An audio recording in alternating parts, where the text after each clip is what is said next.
My son-in-law isn't human. My daughter, Jasmine, has always been the partying type. She'd often go to parties with her friends and come back drunk. Not very drunk, but drunk nonetheless. I tried warning her, "Jasmine, be careful. Jasmine, don't drink too much. Jasmine, if you have relationships, don't forget to protect yourself." But besides that, there was not too much I could do, as she was over 18 and legally allowed to drink. She had lots of different lovers over the time, never sticking with just one for more than 1 or 2 months.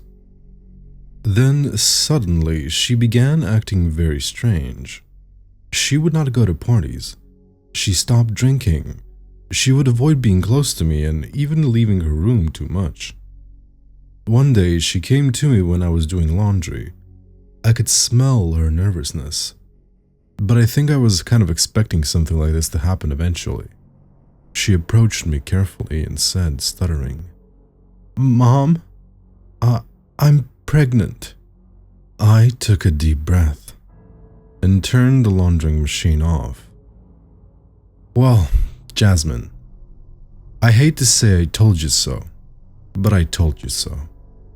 If you don't want the baby, you can give it away for adoption, or take an airplane to Colombia and get an abortion there, but I'll not pay for that." "No, he's my son. It's my responsibility." I felt a bit proud of her at that moment. She was honestly never a very responsible one. Maybe the baby would finally make her look for a university or job. "Does he have a father?" "No, Mom. He was put inside me by some perverted spirit. Of course he has a father. And also, we don't know if the baby is a he or a she. If you're going to have a baby, you will need to tell the father." "I have. He's my boyfriend. I think you'll like him. He's very kind.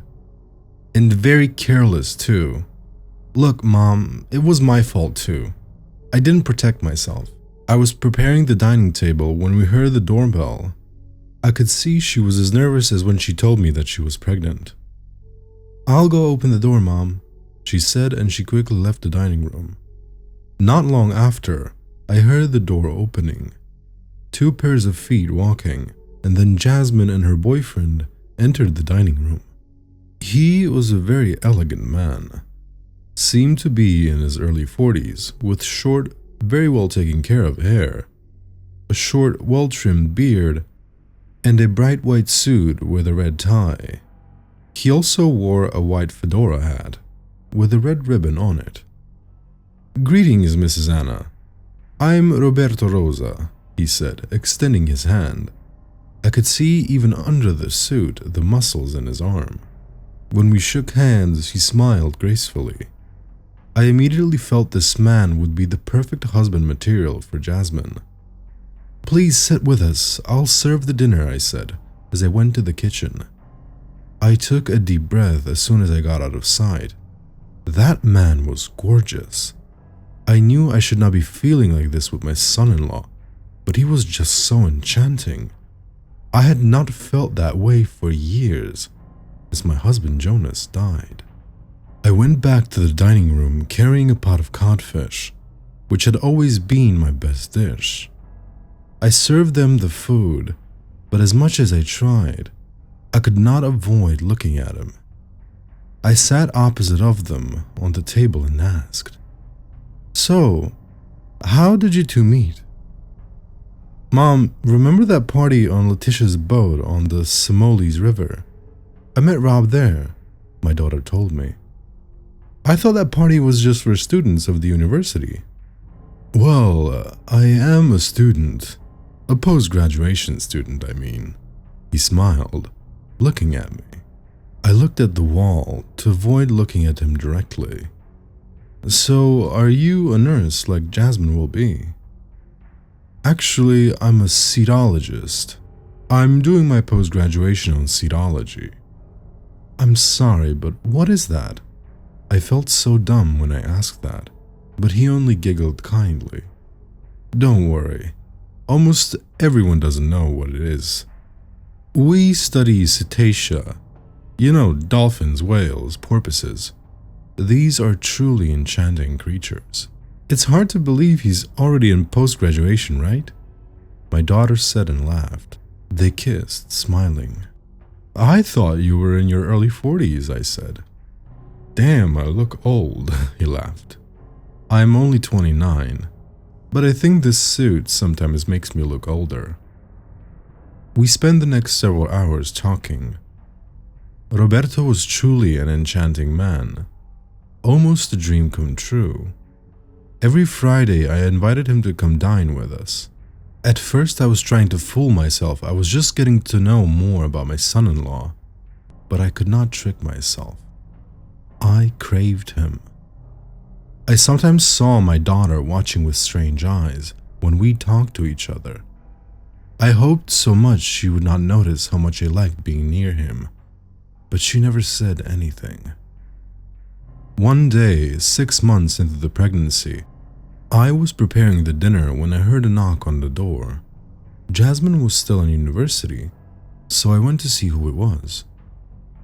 Roberto, please come in. You arrived early, I said, looking discreetly at his handsome features.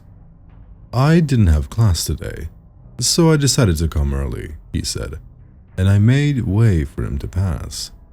He sat on the sofa and started watching TV, and I went back to the kitchen and resumed my cooking. Then I heard his footsteps entering the kitchen. He was shirtless, showing his strong, hairy muscles. You know Jasmine will not be home soon, right? He asked, with a mischievous smile. I'll be brief. We had sex, right there on the kitchen counter. We didn't use protection or anything. His saliva was different from any men I had ever been with. It tasted like fish. Hours later, when Jasmine arrived, we had already cleaned all the evidence of our deed, but I was so ashamed. I avoided her eyes and tried not to even talk to her. The following days were very hard for me. I could not even look my daughter in the eyes. How could I have done that? What was I thinking? At the same time, I felt like Roberto didn't even care. He just kept smiling like nothing had happened. How could he not feel even a little guilty? Maybe he had fooled me. 8 months into the pregnancy, Jasmine entered the house sobbing and screaming. What happened? I went towards her worried. That bastard! I saw his phone. He cheated on me. He cheated on me with all of my friends. He blocked me on all his socials, she cried.